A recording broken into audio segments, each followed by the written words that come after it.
بسم اللہ الرحمن الرحیم۔ السلام علیکم۔ ترکی کے خلیفہ سلطان مراد کی عادت تھی کہ وہ بھیس بدل کر عوام کی خبر گیری کرتا تھا۔ اس نے ایک رات اپنے سیکیورٹی انچارج کو کہا کہ چلو کچھ وقت لوگوں میں گزارتے ہیں۔ شہر کے ایک کنارے پر پہنچے تو دیکھا کہ ایک آدمی گرا پڑا ہے۔ بادشاہ نے اسے ہلا کر دیکھا تو مردہ انسان تھا۔ لوگ اس کے پاس سے گزر کر جا رہے تھے۔ بادشاہ نے لوگوں کو آواز دی، ادھر آؤ بھائی۔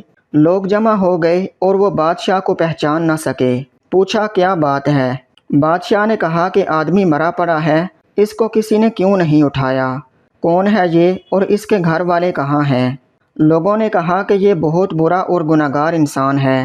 تو سلطان مراد نے کہا کیا یہ امت محمدیہ میں سے نہیں ہے؟ چلو اس کو اٹھائیں اور اس کے گھر لے چلیں۔ لوگوں نے میت گھر پہنچا دی۔ اس کی بیوی نے خامد کی لاش دیکھی تو رونے لگی۔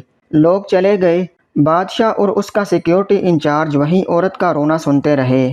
وہ کہہ رہی تھی کہ میں گواہی دیتی ہوں بے شک تو اللہ کا ولی ہے اور نیک لوگوں میں سے ہے۔ سلطان مراد بڑا متعجب ہوا، یہ کیسے ہو سکتا ہے؟ لوگ تو اس کے بارے میں یہ باتیں کر رہے تھے اور اس کی میت کو ہاتھ لگانے کو تیار نہ تھے۔ اس کی بیوی نے کہا کہ مجھے بھی لوگوں سے یہی توقع تھی۔ اصل حقیقت یہ ہے کہ میرا خاوند ہر روز شراب خانے جاتا، جتنی ہو سکے شراب خریدتا اور گھر لا کر گڑھے میں بہا دیتا اور کہتا کہ چلو کچھ تو گناہوں کا بوجھ مسلمانوں سے ہلکا ہوا۔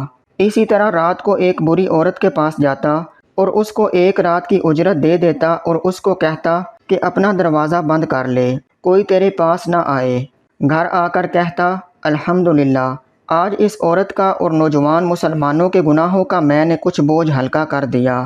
لوگ اس کو ان جگہوں پر آتا جاتا دیکھتے تھے۔ میں اسے کہتی تھی کہ یاد رکھ، جس دن تو مر گیا لوگوں نے تجھے غسل دینا ہے، نہ تیری نماز جنازہ پڑھنی ہے اور نہ تجھے دفنانا ہے۔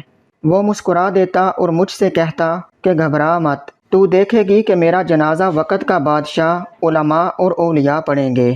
یہ سن کر بادشاہ رو پڑا اور کہنے لگا میں سلطان مراد ہوں، کل ہم اس کو غسل دیں گے، ہم اس کی نماز جنازہ بھی پڑھائیں گے اور اس کی تدفین بھی ہم کروائیں گے۔